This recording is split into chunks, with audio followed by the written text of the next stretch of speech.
Alrighty, so this video explanation will be exactly what we talked about, except we're not going to be relying on the fingerings for the guitar.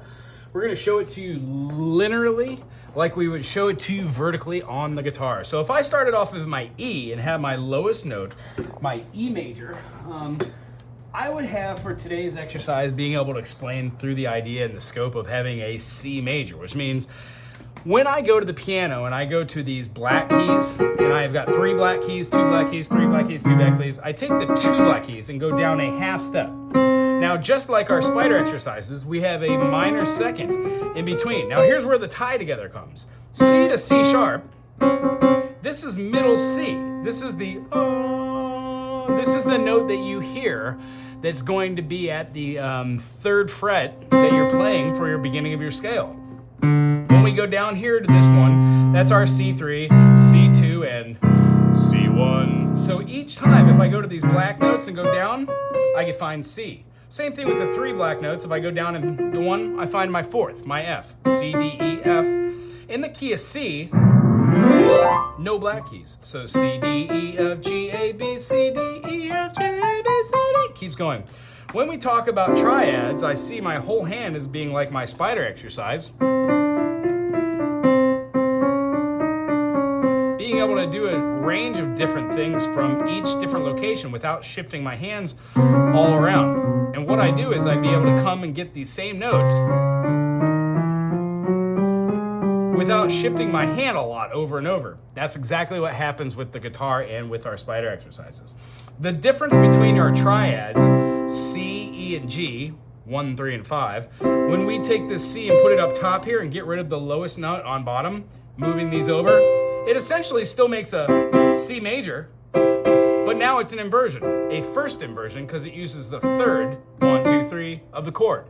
If I use the 1, 2, 3, 4, 5, play the same notes, but put this note essentially up here, that is a C major second inversion. So if I were to play an F in the bass, an E up top, a G, and then a C, this is a C major sus4, but it's an inversion. This is a C major sus4 inversion.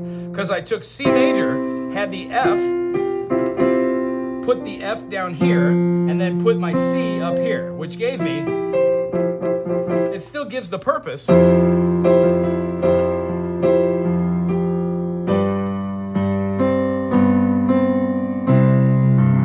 of having the notes moving around. So, when we have 1, 2, 3, 4, 5, 6, 7, we've got a perfect fifth.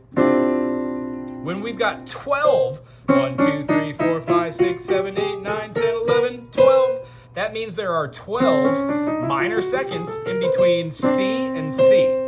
So our chord of the week, which is G major, has 1 sharp. That sharp is F sharp. So when we play G major, anytime there's going to be an F inside the spelling,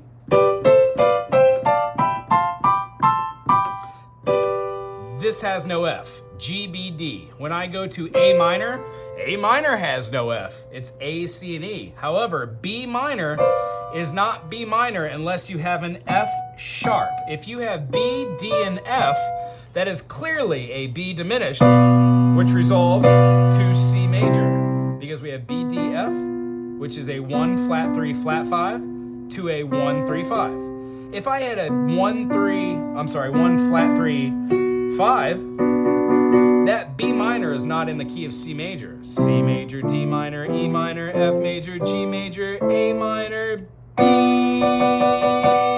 Hear how it just sounds wrong? It has to be B diminished, and then it leads into C. So in the key of G, G, A, B, C, D, E, F sharp, G. So when writing a song this week, try and see it as having a progression, let's say a 2-5-1 progression in the key of G, G, A, B minor, right? B minor, C major, D major, E minor, F sharp diminished is still an F major, F sharp, 1, 5, and then your 3, your major, flatten your 3, flatten your 5. Gives you a flat 3, flat 5, which resolves to G. You can do that same thing on the guitar, on mandolin, piano, anything.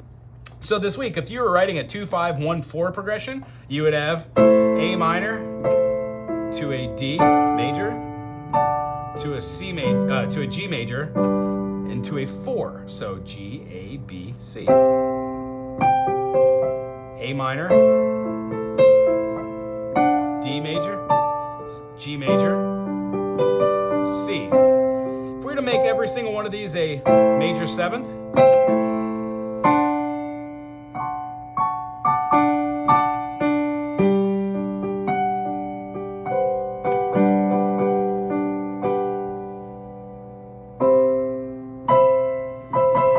giving it the major 7th really does something. What if we made them all a minor 7th? We would have, what is this?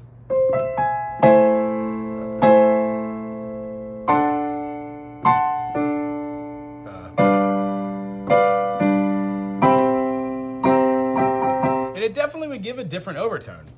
So what we're looking for here is G, A, B, C, D, E, F sharp, G. If any of our spellings has an F in it, G doesn't, A doesn't, but B minor does.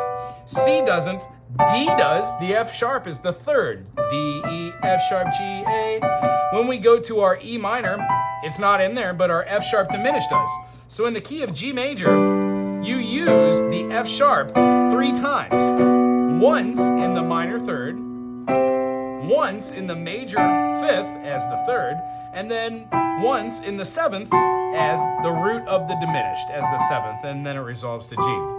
So this week, have fun writing any progression with a little bitty melody. If I were to do the same thing right now on piano in the key of G and start in 4/4, going about 50 beats per minute, I'm gonna pick 3 chords. So I'm gonna pick B minor, C major, and then G major. So I'm having a minor 3rd, major 4 to a major 1. So my melody is gonna be like B, C, G. And since I have the feeling of like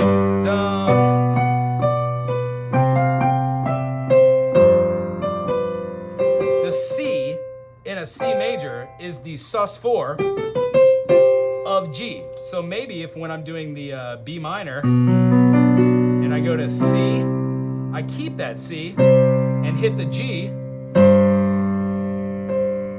let it resolve. So these are little caveats. If I were to write a melody over the top of just that B minor to a C major to a G major, it could be something like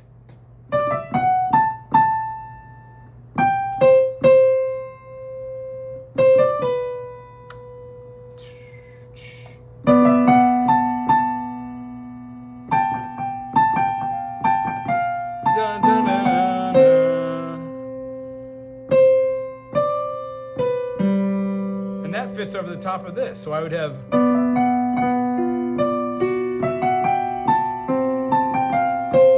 hear how that F natural in the key of C, even though this F natural in the key of C major works fine. C, D, E, F. If I raise that 4th to a C Lydian, C, D, E, F sharp, watch how that melody sparkles. Woo!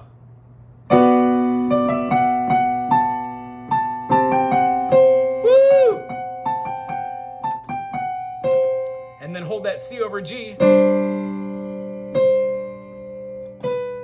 Ooh, buddy. So see how utilizing the F sharp from a C major works? But I wouldn't play the F and the F sharp. I gotta pick one of them. And since I know the F sharp is already in G major, it would make sense to play G major and then C Lydian. And then G major would go again. So I hope that's a little interesting caveat.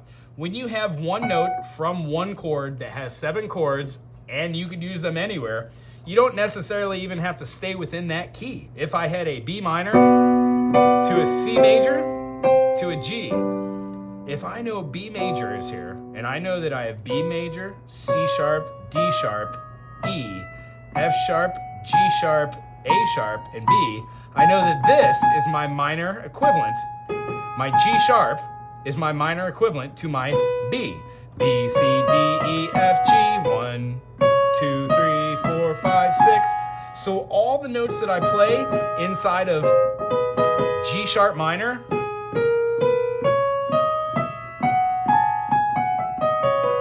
are all the notes inside B major. Every single one of them, because I have all 4 of these sharps. I'm sorry, all 5. So, having said that, I could actually play this B minor here, and when playing the B minor, because I know that D major has all the notes of B minor. Sorry.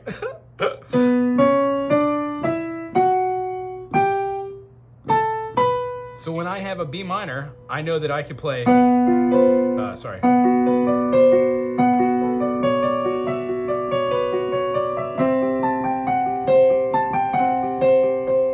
And because G major has all the same notes as E minor, I could play E minor, just as long as I know that E minor has that F sharp, because G, A, B, C, D, E. E is the 6th of G, therefore all the notes in E minor are all the same notes as G. So I can play G major and play E minor over the top of it. Or, because I know I'm in the key of G, I can play G Ionian. Or I could play G Lydian. Or heck, even G Mixolydian. But I'm not a big fan of that F natural with that F sharp, because if I'm playing with the other chords like C Lydian, it won't fit well. However, as I was talking about, if I take that same G major and I just move it into a different mode. Let's say I wanted to play G Lydian, but also play these 2 notes, but also get an augmented 5th. So it would be a G major with a raised 5th, and then Lydian. That would sound like this.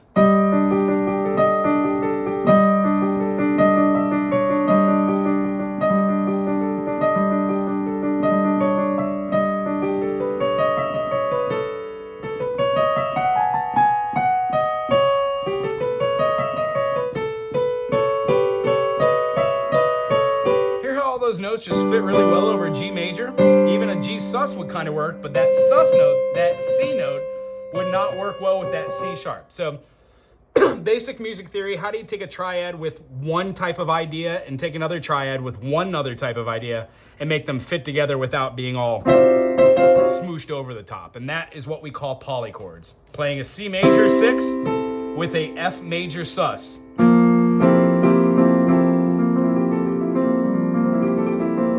It gives you a different feeling. That's what we play our modes over. So if I was playing just that chord, C major 6, with an F and then a sus, I would be able to play all these notes. But it basically is framing itself around C major and F major. Knowing that that's a sus, my brain would say F. That's great. If I went to here, I would have F Lydian. So what I try and do is avoid that B like the plague. I hope all this made sense. This week, try and go over that G major. Write something with G major, A minor, B minor, C major, D major, E minor, or F diminished, and then have some sort of little bitty melody over the top of it. Alrighty? It was really cool seeing you this week. Make sure that you do your spiders all the time, like you said, where your chord of the day, try to do a new chord of the day for the A major. Doing it in all of your different fingers. You can do the pinky too, but I don't use that one that often. But if you do use it, it will get stronger. When you play the A, 1, 2, 3, 4, A, 1, 2, 3, 4, A, 1, 2, 3, 4, scoot up to a B flat major and play that one time through. You can do that with the E first version, E to the second version of your fingers, and scoot that up to an F for a bar chord. That helps solidify the concept that these chords are all shapeable and movable. I really enjoyed seeing you today. I cannot wait to see you next week. Aloha.